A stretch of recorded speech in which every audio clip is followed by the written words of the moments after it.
Pro. ¿Cómo andás? ¿Me escuchás bien? Sí, perfectamente. ¿Cómo estás? Me imagino que nadie te jodió el 25 de mayo para hablar, ¿no? Es Un un día tema que tranquilo. ni... Nadie te preguntó nada. Bueno, Vos la sabés primera que, del día. sí, me imagino, pero te tienen. Lo que pasa es que vos hiciste un quilombo, Felipe, yo te lo quiero decir con todo cariño. Nosotros teníamos toda una historia que la sabíamos de memoria, la repetíamos con buenos y malos, con paraguas, escarapela. Un día viniste y vos dijiste, no, loco, no fue así. Y fue un, ¿entendés? Porque si ya estábamos todos convencidos, es como Es que verdad. Qué venga y ganas de te diga. joder. Ganas de joder. Pero y vos, vos, siendo que vos te habrás educado como me eduqué yo, con una historia prefabricada, ¿cuándo vos empezaste a descubrir que las cosas eran distintas?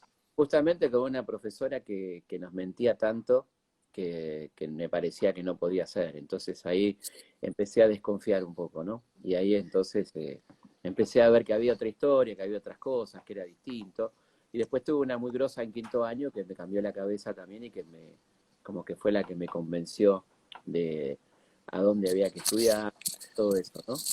Porque Pero aparte, en una formación histórica como la que tuvimos todos, y ya vamos a ir al 25 de mayo, ¿de dónde se saca la fuente? Si todos transmitían lo mismo, sí, Ibáñez, claro, bueno, Astolfi. por suerte siempre hay otro lado, viste, la historia la escriben los que ganan y los que escriben también, y hay los vencidos también, o sea que hay otras versiones de la historia que uno pudo ir conociendo y que me parecieron que cerraban más con lo que había pasado, y ahí empecé a ver la cosa de otro lado, ¿no? La verdad. Eh, a- Misia a- de Peña, dice acá Susana, por ejemplo, Misia de Peña, un gran historiador, ¿no? claro, pero vos, ¿cuándo te das cuenta, Felipe, que querés estudiar historia, así que decís, che, loco, quiero investigar esto? Además de ahí en quinto año. Vos ya en quinto año dijiste, yo voy a estudiar historia, voy a ser profesor de historia o lo que sea. Sí, empecé a pensar ahí en estudiar historia, lo que pasa es que era una época muy jodida, era plena dictadura y estaban horribles las facultades, viste, todo. Claro. Y yo quería ir a la facultad, pero bueno, estaba mejor en ese momento el profesorado, estaba menos contaminado, digamos. Y entonces terminé en el profesorado, que finalmente fue mi vocación porque me encanta la docencia y ejercí la docencia por 30 años, la mitad de mi vida ejerciendo la docencia eh, ¿Y en el qué PL, el Pele? sí, sí, ¿Qué entre otros profe lados. era? Sí, no, porque mis hijos son hijos PL, tuvimos que estudiar todo tu librito para el examen de ingreso. ¿Qué profe era? ¿Qué profe era Piña? Un profe que los Profe pibes decían, copado, profe copado. Copado pero sí, exigente, pero exigente. O sea, por eso te digo, sí, porque sí, la pasábamos bien, pero había que laburar, digamos. claro, porque está esa idea de que el profe copado a la hora de los bifes dice, bueno, no, está bien, lo importante es que entiendas el concepto. Claro. No, no, yo les hacía laburar, pero la pasábamos muy bien, había charla, me contaban sus cosas, viste, las cosas de los adolescentes. Era un poco consejero también. Había un modelo muy interesante en el PELE que era el profesor consejero, que era un cargo muy delicado, por supuesto, ¿no? Con mucho cuidado, y había un gabinete psicopedagógico también, estaba muy bueno eso. Bueno, y así que, pero me parecía que también una forma de cuidar a los pibes era que los pibes en el colegio aprendan, no solamente que sea una cosa divertida, ¿no? Porque para divertirse había otros lados también. Por supuesto, pero digamos, uno a priori dice, bueno, tengo un profe copado y se imagina menos exigencia. No sé, yo como alumno me lo Sí. imaginé así, pero está bueno que... Y decime una cosa, digamos, en esa estructura de profe copado y exigente o qué sé yo, ¿te pasó que alguna vez le tuviste que decir a uno flaco, vas a examen? Lo lamento, Eh, o bueno, sea, no me chamullé, no me vengas a llorar, te vas mucho, y estudias. mucho. Por supuesto, sí, muchos que se tiraban a chantas, muchos que confundían lo copado con lo fácil, con lo permisivo. Yo creo que justamente una de las buenas cosas que le tenés que enseñar a la gente en el rol que tenés ahí es que la responsabilidad, ¿no? Además siempre le decían, mire, ustedes acá se mataron para entrar, es un Claro. privilegio estar en este colegio, hay que cuidarlo, ¿viste? Entonces, mantengamos el nivel, ¿no? Entonces, creo que eso funcionaba bastante, siempre había una almita descarriada, por Pero supuesto, sí, pero... obviamente. Y escuchame una cosa, viste que los otro día lo hablaba con Rolón, tus colegas, el hecho de que vos seas mediático, les pone mal, te comentan algo, están contentos. sos un abanderado o Felipe está haciendo negocio con la historia, o sea, está haciéndose Hay, se hay de media... todo. Hay de todo. La verdad que yo no le doy mucha bola a eso. Escucho las críticas, escucho los comentarios, no le doy mucha pelota. Y a veces opera envidia, ¿viste? Hay de todo. Yo lo Claro. respeto mucho. Tengo mucha gente amiga de la academia, tengo un programa de historia en Radio Nacional, todos invitados y charlamos. No le doy mucha pelota a eso, la verdad. Me parece que ahí se juegan otras cosas, ¿viste? Que van Y, por el lado de lo académico, ¿no? y a vos no Ahora, te a vos te hacía... habrá pasado cuando te empezó a ir bien en lo tuyo que te empezaron a llover las críticas. Sí, no, hasta hoy, pero quiero decir, Claro, no, a vos cuando haces ese paso del aula, por decir a la tele, aunque no sea tan lineal, te hacía ruido, te daba miedo, decías, che, yo ¿dónde no me estoy podía creer. metiendo? Vos imaginate, Roberto, que lo mío fue de la noche a la mañana, porque el programa se estrenó un lunes y que me dio 25 puntos, algo habrán hecho, Sí. y el martes me estaba tocando bocina a los colectiveros. Yo era un profesor de la secundaria, entendí un carajo, ¿entendés? Y Claro, entonces, aparte, me imagino no, con no el fue un tiguero, proceso, no fue un proceso, fue de golpe. claro, Claro. no te lo pudiste preparar. Aparte, ¿qué te gritan? Aguante San Martín, no sé, porque ¿qué le gritan a Felipe Peña Sí, en la sí, sí, calle? sí, sí, fue genial, me pasó de todo. Había, por ejemplo, la gente que empezaba a ubicarme, pero no tenían todavía, viste, quién era. Claro, Entonces este es pasó uno, el... una vez pasó uno en un auto y me empezó, así como saludando, y como no sabía quién carajo era, digo, famoso. Muy bueno, Es muy buena esa. Y sería muy es, bueno. Y claro muchas que veces, sí, viste, no, eso te pasaba. por ahí tu nombre todavía no le era familiar, pero Claro, sabía que era. claro. Me veía la cara, pero no, viste, no terminaba de ubicarme no corporizaba, digamos, ¿no? Pero sí, no, muy linda época y bueno, y la verdad que la popularidad quedó y es muy raro, ¿no? Esto de ser una persona popular, vos lo sabés muy bien, que te para la gente en la calle, que te preguntan. A mí me pasan cosas mucho más raras que a vos, seguramente, porque por ejemplo, yo salgo a comprar pan un domingo a la mañana y me dicen, ¿quién mató a Dorrego, no? Pero por ahí, ni buenos días, ¿viste? Como que Claro. venimos charlando del tema. Y yo estoy dormido, Aparte, soy una claro, persona normal. como que vos tuviste ahí más o menos. Claro. Dale, ¿quién Entonces, mató a... entonces, bueno, tenés como decir, bueno, buenos días, ¿cómo le va? ¿Qué sé yo? Y empezar.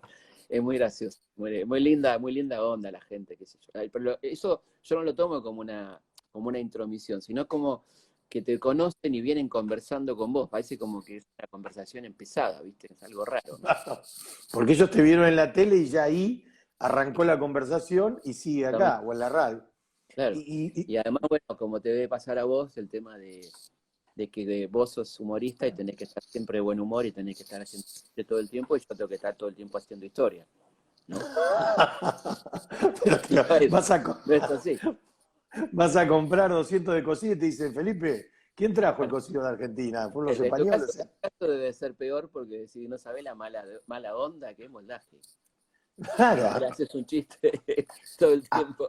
a mí me pasó de estar en una farmacia y estaba comprándome, no sé, un medicamento, no me acuerdo qué. Y una persona después me escribió por Instagram, me dijo, estabas con mucha cara de culo en la farmacia y sos un cómico.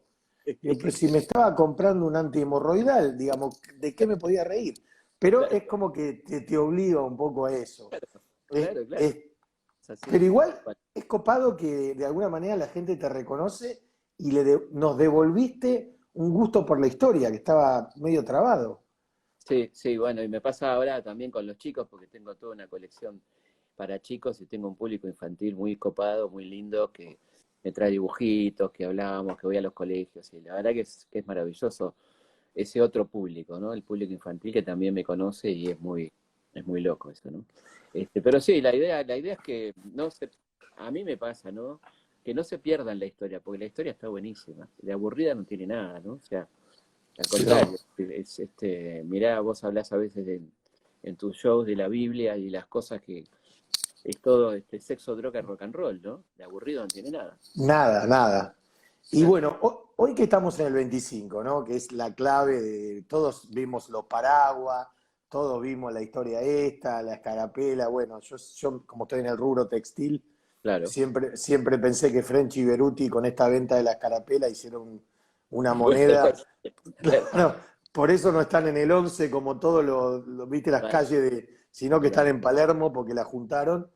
Pero, digamos, ¿cuál es la posta del 25 de mayo? ¿Qué pasó ahí? Yo sé que es grande la pregunta, pero en principio, ¿cuál era? Ahí pasó una cosa muy interesante a nivel estratégico, ¿no? Porque estaba el rey de España preso, de Napoleón. Había un consejo de regencia de tipos muy reaccionarios que habían formado un gobierno reemplazo del rey. Entonces, la alternativa era o decir que éramos fieles al rey, chamullando abiertamente, ¿no? Que éramos fieles a un rey que estaba preso y que éramos fieles a nuestro amado señor Fernando, lo cual no tenía ningún costo porque le representaba nada, o obedecer a ese consejo de regencia que nos hubiera obligado a permanecer como colonia, ¿no? Y optamos Claro. por la más viola, a partir del asesoramiento de estos grandes abogados, que eran Manuel Belgrano, Castelli, Moreno, se dijeron, no, hagamos esta, que es la mejor, digamos que somos fieles al rey, total, el rey no va a volver más. Volvió a los 4 años, pero nos dio tiempo para ir empezando a pensar la independencia, o sea que realmente estuvo bien esto. Pero entonces fue una estrategia que decir, es preferible bancar a un tipo que no existe, por decirlo, a estos tipos que además eran todavía más reaccionarios que el rey, por decir, eran peor que el rey. El rey era un tremendo reaccionario, porque el rey, por ejemplo, cuando vuelve a los 4 años, en el 14, muere al grito de vivan las cadenas, muera la libertad. Era un copado. Ah, mirá. Ese sí que era un copado. Un copado. Bueno, ese era Fernando VII, ¿no? Pero el Consejo de Regencia era tremendo, estaba integrado por obispos, por los llamados grandes de España, qué sé yo. Entonces, lo que acá no querían y no quisieron en la mayoría de las juntas que se formaron en América fue decir, somos, de alguna manera, obedientes a ese consejo, ¿no? Y por eso dijeron, obedecemos al rey, que total el rey no vuelve más. Esa era la idea.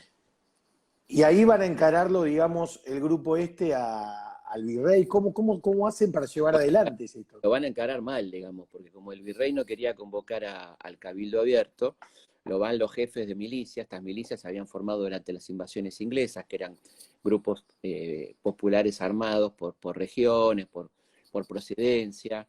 Había hasta un batallón de esclavos, que eran los pardos y morenos. Y los jefes más importantes, Saavedra, Martín Rodríguez, Castelli, lo van a encarar al virrey enfierrados, digamos, ¿no? Van con sus trabucos. Y directo. Sí, le dicen, parece que usted no nos entiende, porque el tipo jugaba las cartas, se hacía el gil. Aparte había un problema serio, que Cisneros era sordo, era casi totalmente sordo. Ah, mirá vos. Había quedado sordo en Trafalgar, había explotado un cañonazo y había quedado casi sordo. Entonces era muy difícil. Y además cuando no quería oír era más sordo todavía. Jugando las cartas y Castelli le interrumpe el juego poniéndole un trabuco en la mesa y le dice, parece, señor virrey, que no nos entiende. Esto lo vas a escuchar mejor. Vas a tener que escuchar. Y ahí le dice que convoque al cabildo porque la cosa está bastante pesada y ahí es donde efectivamente convocan al cabildo el día 22 de mayo, ¿no? Y digamos, pero digamos, dentro del grupo desde Saavedra a estos abogados, a todo, digamos, ¿tenían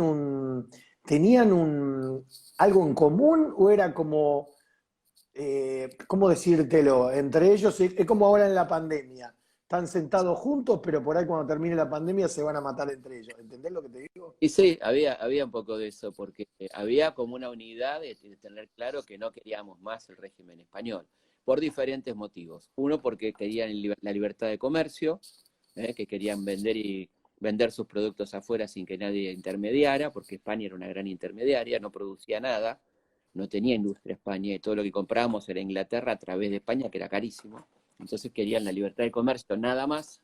Y otros querían un cambio, una verdadera revolución. Moreno, Castelli y Belgrano querían además cambiar el modelo económico, incluir a los pueblos originarios y demás cosas, económicamente por ahí la revolución, ¿no? Por eso, más o menos rápido se van a producir estas diferencias entre Saavedra y Moreno. Saavedra el más conservador, Moreno el más revolucionario. Pero Saavedra va digamos, de líder, de número uno, por un tema político que conviene ponerlo a él o por qué deciden No, eso? sencillamente porque tenía los fierros, porque era el jefe de los cuerpos militares de la capital. Entonces, por eso él termina siendo presidente, ¿no? Absolutamente. Claro, no era un tema, digamos, ideológico que se No, imponía a la línea Saavedra. no, para nada. No, para Y nada. decime una cosa. Sí.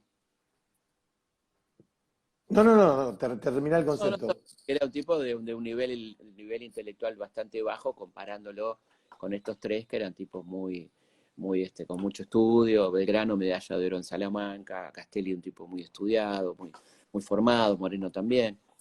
Saavedra no. Saavedra era básicamente un militar con intereses en la exportación de cuero, ¿no? Un terrateniente que representaba ese sector en ese momento, ¿no es cierto? Perfecto. Y entonces ahí lo apuran al virrey, se corta la historia. French y Beruti, ¿qué onda? O sea, Bueno, ¿eran realmente lo que repartían? Beruti no eran de tu ramo, digamos, no es que estaban en el ramo textil, No, sino no estaban vendiendo, que no. pero tuvieron un gran quilombo el día 25 porque tenían que encontrar algún distintivo para ponerle a la gente, porque había muchos infiltrados del virrey en la plaza. En la plaza había bastante gente, Ah, había unas 700 personas, teniendo en cuenta que la población de Buenos Aires era 35.000 personas, o sea, era mucha gente, ¿no? claro. Pero había ahí como también los que querían pudrir la cosa, que eran infiltrados del virrey. Entonces, para distinguirse, los verdaderos patriotas se buscaron eh, algún tipo de instrumento de distinción, y ahí encontraron en una mercería de lo que era entonces el único shopping de Buenos Aires, que era la Escoba, y buscaron los colores. No está claro qué color, celeste y blanco, rojo, lo que había. Fueron a comprar a las apuradas y el mercero les vendió las cintas que tenía, que pueden haber sido celestes o blancas o Bueno, rojas.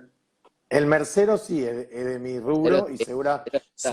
se debe haber sacado de encima los colores más Y jodidos, le ¿no? habrá dicho, no sabe lo cara que está la cinta, ¿no? Llévese esta Seguramente. roja que va Ah, como trompada. Y pero, ¿viste? entonces, ellos lo que hacían era entonces marcar a los que Esos estaban, eran, digamos. esos eran dos tipos bastante pesados, que eran los jefes de un cuerpo que se llamaba la Legión Infernal, que suena a grupo de heavy metal, ¿no? Suena como Sí. metal. Sí. Bueno, eran los tipos de los dos regimientos más populares que estaban cerca de Riachuelo, los orilleros, como se decía, ¿no? Eh, y entonces, bueno, ellos son los que primero presionan al virrey el día 21, que lo aprietan también llevando gente a la plaza para que el tipo argumentaba todo el tiempo el virrey: quiero ver el pueblo, ¿dónde está el pueblo? Ustedes no son el pueblo. Entonces el pueblo va y se muestra, y el tipo ahí, bueno, empieza como a recular un poquito, ¿no? O sea que French y Meruti no se limitaron a repartir escarapelas, sino que Ah, han repartido también algunas cosas más contundentes, me imagino yo. mira. Sí. ¿Por qué? Porque, por ejemplo, si existía la chance de que el virrey no agarre y pasara un plan B un poco más jodido. Y el tipo se da cuenta que no tiene con qué, porque no hay un solo cuerpo militar que le responda, y dice una frase así como muy dramática: ya que el pueblo no me quiere, el ejército me abandona, renuncio, bueno, Me voy pero a la mierda, claro. sí, ahí dice toda una frase que algunos utilizan malamente, diciendo los males que vendrán sobre este pueblo, bueno, como una cosa así muy premonitoria, muy tremenda, ¿no?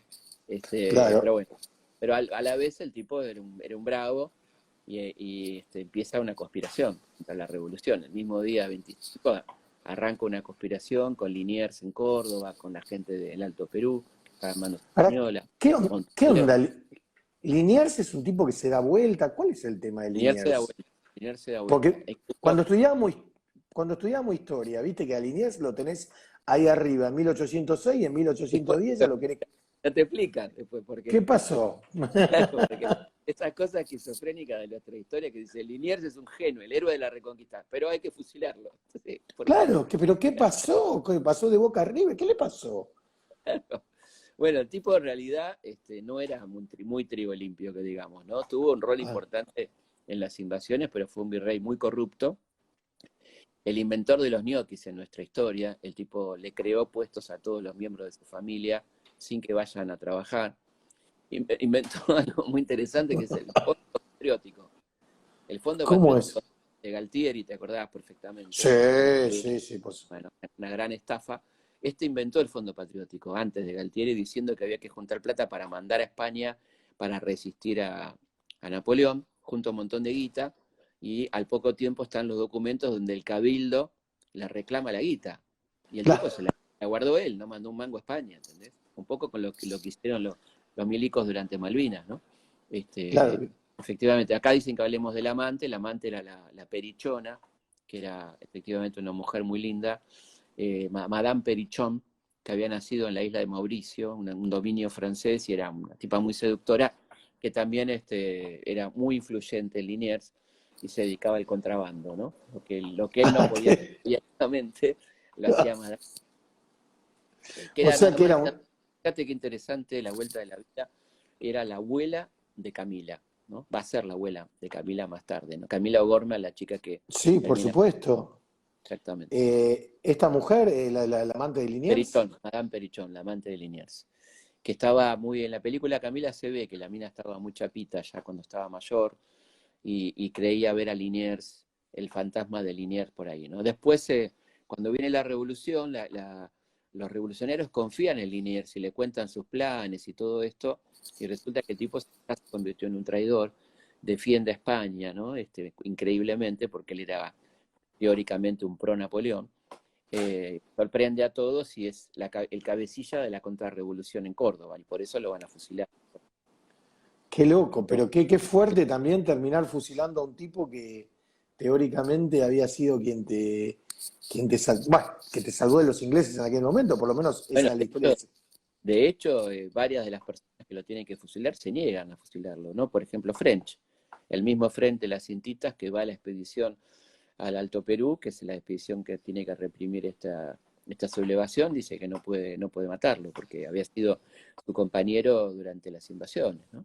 Sí, Finalmente, la resolución se toma porque hay un peligro muy grande de que la sublevación termine matando a la revolución, como dice Mitre, que no es insospechado de un escritor subversivo, digamos, dice, si no se lo fusilaba a Liniers, la revolución moría en la cuna.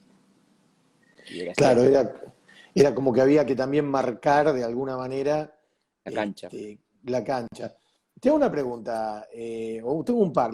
¿Tenés un top 3 de los próceres estos que vos me decís, estos tres estaban bárbaros, estos tres sí que querían lo mejor, que intentaban que la gente esté mejor? Digamos, lo que uno hoy le pide Sí. a un político, que la gente esté mejor, que haya inclusión, etcétera, Eh, etcétera.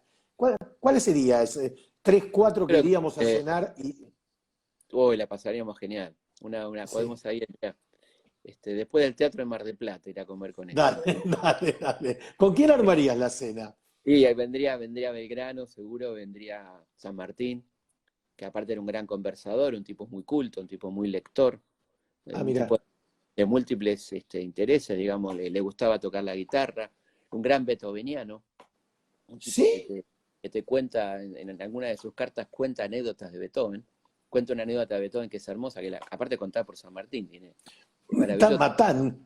El tipo dice que va un hombre muy rico, un conde, a verlo a Beethoven y le dice, y no lo encuentra, y le deja una tarjeta de visita, como se usaba en aquella época, y le dice, soy el conde Fontaine, varón de tal, estuve a verlo y no lo encontré. Y termina firmando conde tal, terrateniente. Y se va. Llega Beethoven, y manda con un guiado la respuesta. No estoy cuando no quiero, Ludwig van Beethoven, cerebro teniente. Era bravo entonces. Pero qué es, a ver, Y esto digamos, le gustó mucho, le gustó mucho a San Martín.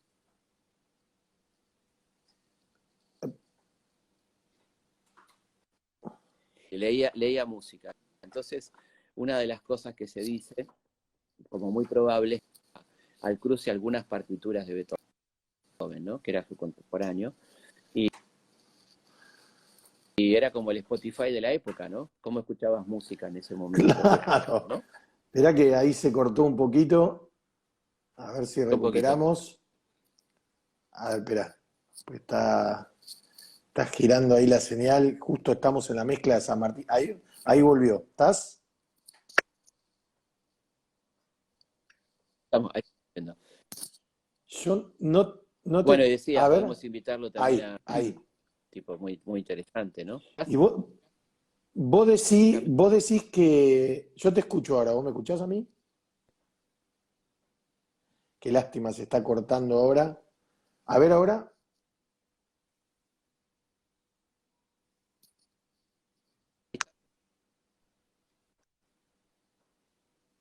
a ver, Ahora sí, ¿no? ahí, ahí Yo sí, ahora no te escucho a vos. ahí estamos mejor, me parece. Salgo y vuelvo a salir, vuelvo a entrar. Ahí sí, ahí sí, Ahí ahí estamos, estamos de ¿no? vuelta. Sí. Bueno, no, te decía que podríamos invitar también a Güemes a esa cena, que estaría buenísimo, ¿no? Eh, Y estaríamos toda la o, noche charlando, sí, seguro. o Sí, sea, sería que estemos en esa cena. San Martín, sí. Belgrano, Güemes, Güemes y Moreno, o sí. Moreno no. Moreno, sí, por supuesto, ¿qué te parece? Sí, sí. Una cena, una mesa grande. Podríamos invitar también a Mariquita Sánchez de Thompson, que tiene mala prensa, porque Ah, sí.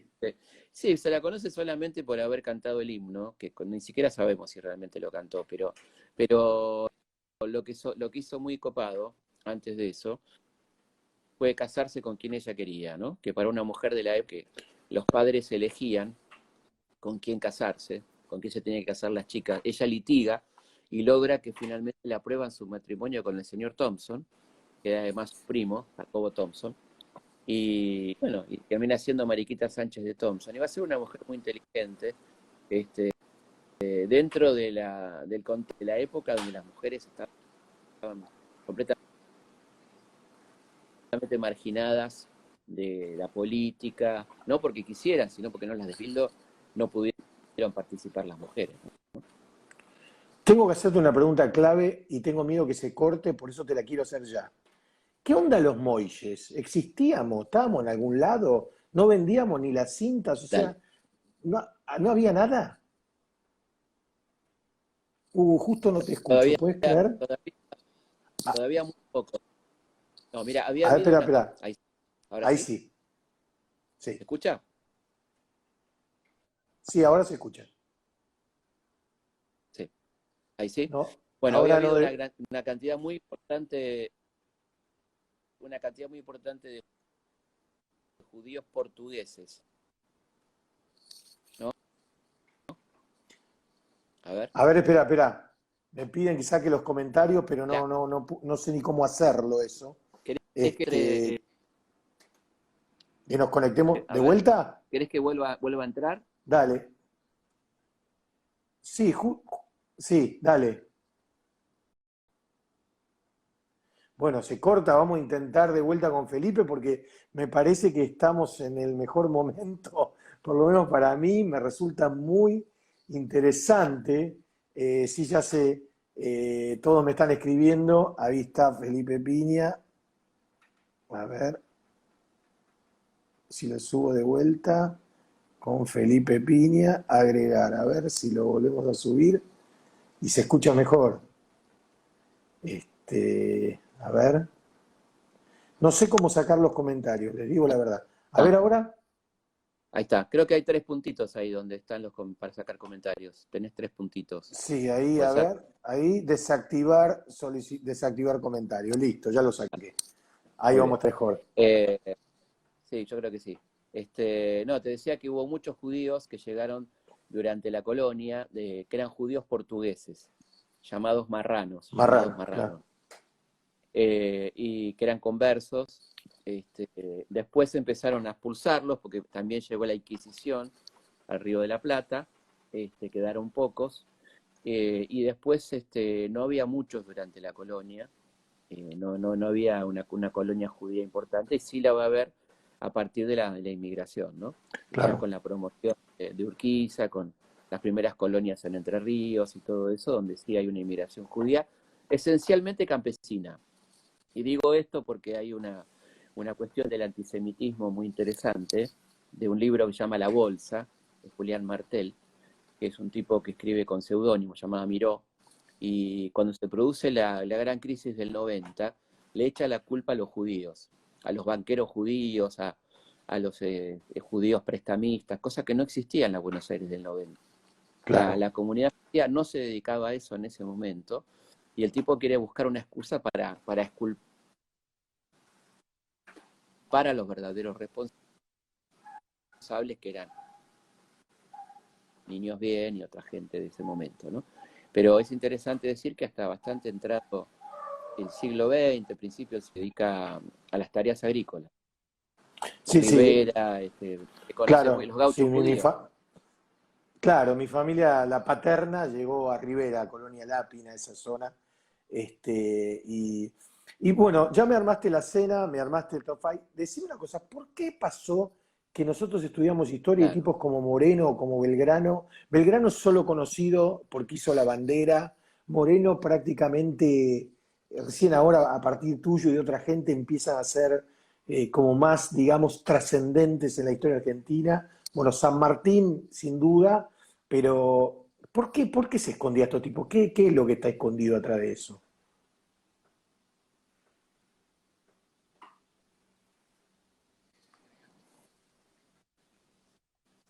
Que hay dos cosas, ¿no? Belgrano creó la bandera, Moreno participó fue miembro de la primera junta, San Martín cruzó los Andes y Sarmiento escribió Facundo y fundó escuela.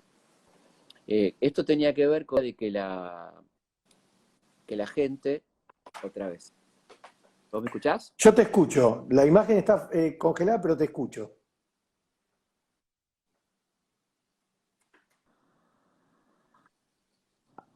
¿Vos me estás A ver, escuchando? sí, yo te ¿Me escuchás? escucho, sí, sí, sí. Bueno, no, decía que esto tiene que ver con la idea de que el ciudadano argentino iba a atravesar la historia una vez en su vida, que era la escuela primaria. Y por lo tanto había que hacer una historia para niños, donde todo tenía que estar simplificado, donde no había conflictos, donde no había enemigos, donde la cosa tenía que ser sencillita. Y es un grave error, porque la historia es un elemento de nuestra identidad, ¿no? La historia no es una materia secundaria, es un poco más. Yo Claro, creo que se la simplificaba, y en esa simplificación, subestimando también la capacidad del niño, porque un niño de hoy te da vuelta en el aire, ¿no? Te explica y te recontra sí, explica un conflicto. Por ejemplo, claro. el niño de hoy te cuenta los anime que tienen 400 nombres en japonés y te dicen de quién desciende cada uno y la dinastía, cuánto. O sea que Sí, es cuestión de que no es así, no es así, ¿no? Entonces y yo creo que ahí nació un poco la historia de los especialistas, tan en volante, tan de gente tan rara, viste, tan perfecta, que no tiene nada con nosotros. Por lo tanto, no ejemplar, porque alguien ejemplar es alguien que vos podés llegar a imitar.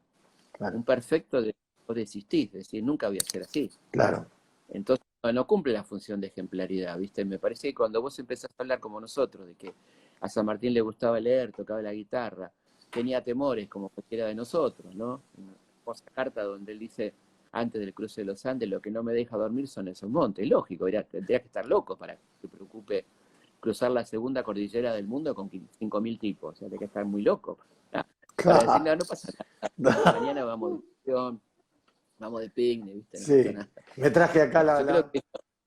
la música de ¿Cómo? Beethoven, me traje la música de Beethoven, la vamos a pasar bien. Traje el aguardiente y Sí. vamos para adelante. Pero bueno, yo creo que esas son las cosas que ayudan a acercarnos a estos personajes, ¿no? Y por último, y te libero porque sé que a las 11 tenés otra cosa y todo, pero bueno, me encantó este momento.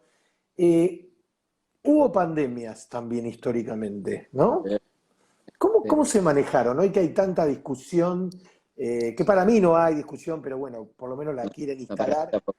Pero Para bueno, mí tampoco. ¿cómo se hacía en esa época que no había tiempo ni de aprender de lo que pasaba en otros lugares o lo que sea? Bueno, acá tuvimos una pandemia muy fuerte que fue el cólera primero, 1868-69, 2 años, que se llevó puesto al presidente en ejercicio, que era Marcos Paz, porque Mitre estaba en la guerra del Paraguay. Fue una epidemia fuerte que fue como un arma, pero no se tomaron las precauciones del caso y volvió una epidemia muy potente, más grave todavía, que fue la fiebre amarilla en el 1871, que mató en Buenos Aires nada más 14.000 personas, solo en Buenos Aires. Wow. El 8% de la población, el 8% de la población. El, el gobierno en entonces queda completamente desconcertado, no toma medidas, se van, Sarmiento y Alsina se van de Buenos Aires, se toman el palo, abandonan la ciudad. Entonces ya existía el diario de la Nación, que lo dirigía Mitre, y habla de cobardía y de huida. Pero por suerte se conformó una comisión civil de médicos. Yo te escucho, sí. Te decía que comisión civil con médicos bastante heroicos como Argerich, como que son nombres de hospitales, o el Muniz, que Claro. murieron atendiendo gente en ese momento, ¿no? Y salvaron la vida de mucha gente, y ahí, por ejemplo, se creó el cementerio en La Chacarita, se llamaba el Cementerio del Oeste, y como estaba al lado del el campo de deportes Nacional Buenos Aires, del que habla Miguel Cané en Juvenilia, La Chacarita de los colegiales, quedó como nombre Cementerio de La Chacarita. Mirá vos, qué dato. Y ahí fueron enterrados gran parte de los muertos de la fiebre amarilla. A partir de ahí, consecuencias y salidas positivas, bueno, empezaron a dársele más importancia a los sistemas de agua corriente, de cloacas, se tomó un poco de conciencia de lo insalubre que era Buenos Aires en ese momento, ¿no? Y la otra que tuvimos fue la gripe española, que no sé si sabrás que de española no tenía nada esa gripe. Era una gripe que se desató a fin de la Primera Guerra, en marzo de 1918, en una base en Kansas, Estados Unidos, que era un país beligerante que estaba peleando en la guerra, y un contingente de soldados van y contagian a los ingleses y franceses, se expande por todo el mundo esta gripe, y como España era un país no beligerante, no tenía censura de prensa en la transmisión de noticias, y todas las noticias de la gripe llegaban desde España, y por eso quedó que era una gripe española, cuando en realidad venía de los Estados Unidos.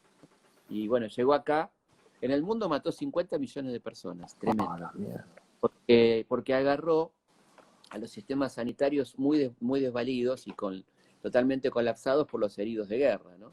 Estaba terminando la Primera Guerra Mundial. Y en Argentina entró por el puerto y se expandió por tren hacia gran parte del país y mató un total de 15.000 personas. Y hubo también ahí, por ejemplo, cierres de teatros, cierres de estadios, no una cuarentena, sino más bien cuarentena de barcos y cuidado con la entrada de personas, ¿no? Claro, más que nada eso. Y bueno, esto sí, los espectáculos, bueno, nosotros ya sabemos que somos los últimos en la fila, pero lo que te quería decir, Total. que bueno, te agradezco mucho, sabes que te admiro mucho, te lo he dicho personalmente, y espero que cuando pase todo esto nos reencontremos en el teatro nuevamente. Me encantaría. Totalmente. Y vamos a cenar, no sé si los consigo a San Martín y a estos muchachos, pero Aunque sea Güemes y a Mariquita, que están copada. Chau, chau Felipe, bueno, un gustazo. muchísimas gracias. Te agradecemos mucho. Chao, querido. Bueno, chau, Abrazo. chau.